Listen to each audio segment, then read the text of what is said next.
Welcome to Solanki education digital. નીચેના પ્રશ્નોના જવાબ લખો ગમે તે 5.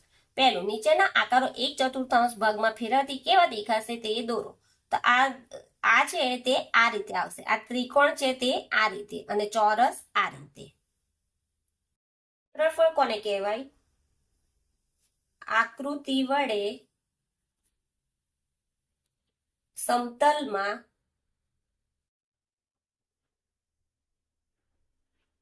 રોકાયેલી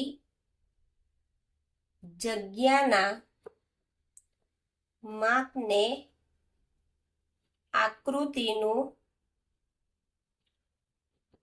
ક્ષેત્રફળ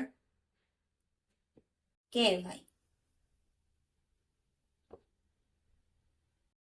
પરિમિતિની વ્યાખ્યા.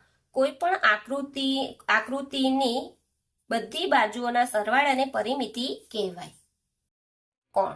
90 અંશના ખૂણાને કાટકોણ કહેવાય છે.